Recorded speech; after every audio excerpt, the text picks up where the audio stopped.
Oke, halo sahabat autoimun, kembali dengan Tanti. Untuk kali ini saya ditemani oleh Dr. Berta. Halo dok, apa kabar? Halo Mbak Tanti, apa kabar? Ya, dok. Apa kabar sahabat Odai? Untuk ngobrol-ngobrol kali ini kita akan membahas masalah overthinking ya dok ya.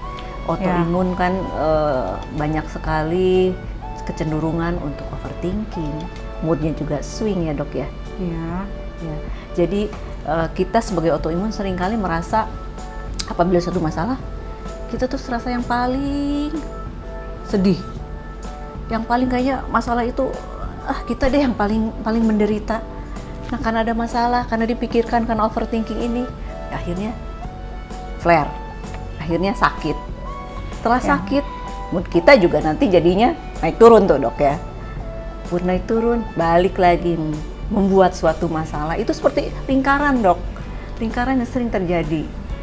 Mungkin dokter bisa sedikit kasih advice mengenai masalah overthinking ini dok, dan swing mood ini. Baik Mbak Tanti, sebenarnya kayak gini, manusia kan flare bukan hanya dari segi makanan aja. Orang autoimun flare itu terjadi reaksi peradangan, di mana sistem saraf simpatisnya lebih dominan. Pada waktu sistem saraf simpatis lebih dominan, sistem saraf simpatis di saat dia sedang dominan itu bisa disebabkan juga karena pikiran yang tegang. Saat pikiran-pikiran itu tegang, dia seperti keadaan mau marah, atau ngotot, atau khawatir, teriritasi, itu akan memicu sistem saraf simpatisnya untuk lebih aktif, sehingga itu akan mengganggu juga. Kalau dia terlalu aktif, dia akan mengganggu juga sistem hormon di kita. Maka bisa terjadi mood swing dan akhirnya terjadi flare juga. Ya, jadi bukan hanya makanan ya tadi ya sahabat Odai, stres juga itu sangat memicu. Di saat kita stres, energi kita juga negatif ya. Saat energi kita negatif itu akan mengganggu sistem kesehatan tubuh kita sebenarnya. Kalau tubuh kita udah nggak bisa handle, nggak bisa mengatasinya dalam batas normal, terjadilah peradangan. Oke, Dok Ber, kira-kira ada tips nggak sih? Soalnya kadang-kadang kita rasakan, terutama masalah swing mood ya, kok kita kayaknya sedih, tapi memang nggak lama ya. Selanjutnya kita naik turun lah si mood ini. Bagaimana biar kita tetap bisa konstan? Kalau orang yang terbiasa, ini saya bicara secara general dulu ya. Kalau orang yang terbiasa meditasi akan lebih mudah mengatasi hal ini. Dia akan lebih lebih mudah memperhatikan dirinya, apakah dia dalam keadaan marah atau keadaan normal. Dia akan bisa membedakan permainan pikiran dan perasaannya. Kalau orang-orang pada umumnya, apalagi orang Odai itu kan rata-rata empat. Empat itu perasa.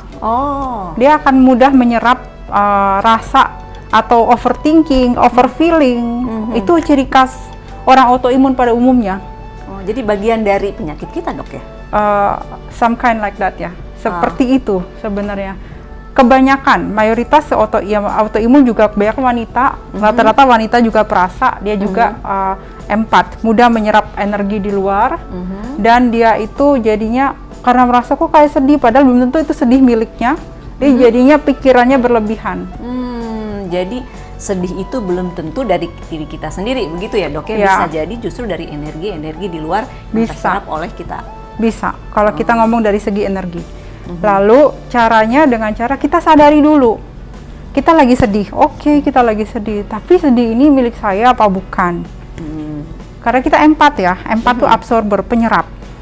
Kayak spon tuh mudah nyerap air. Nah gitu tipikal kita orang autoimun.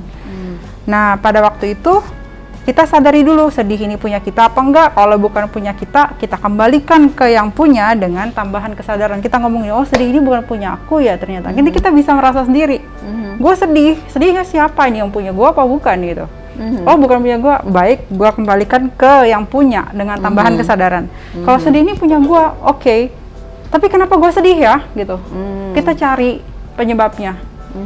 Kenapa kita sedih? Oh, kesedihnya ternyata begini. Apakah benar itu layak disedihkan apa enggak? Jadi kita sadari sedih itu, jangan sampai sedih itu terlalu berlebihan dan kita dan kita akhirnya menjadi korban atas kesedihan kita. Kita senang, terkadang kita senang menjadi korban atas perasaan kita. Ini yang menarik, Dok. Iya, jadi kita senang, aduh gue diginiin orang nih, seneng banget, jadi dikeluhin aja terus. Kalau kita tuh gitu orang, terus kita cerita ke satu dunia bahwa kita begituin orang, kita sedih di dunia gitu ya, iya. Dok ya. Padahal bukan hanya kita aja yang sedih, semua orang juga pasti sedih. Iya. Ya kan? Semua Cuma orang pasti beda, ya. ada orang yang mudah move on, ada orang yang nggak mudah move on. Nah, orang autoimun pada umumnya nggak mudah move on. Nah, hati-hati di sana, harus lebih bisa mengkontrol rasa, mengkontrol pikiran. Sampai di situ aja dulu, mudah tahu dirinya, mudah tahu dirinya. Oh, saya lagi begini, oh saya lagi begini. Itu saja dulu, itu adalah dasar dari kita mengenal diri kita. Jadi merasakan secara detail ya, Dok ya, boleh dibilang. Iya. Apakah sedih itu milik kita, selanjutnya juga apakah kesedihan itu mengganggu kita, atau pasti mengganggu ya, Dok ya? Ya pasti dia mengganggu, tapi ada yang senang kok menjadi korban sedih. Nah, sebenarnya itu yang ada yang senang yang nggak mau move on tadi ya, Dok ya? Nggak mau move on, tapi nggak apa-apa juga, itu kan pilihan ya. Kalau dia suka di ranah itu ya silakan. Nah, untuk move on tadi, Dok, jadi boleh dengan meditasi, bisa juga mencari apa yang disukai. Jadi dia misalkan dancing, singing, menyanyi, menari.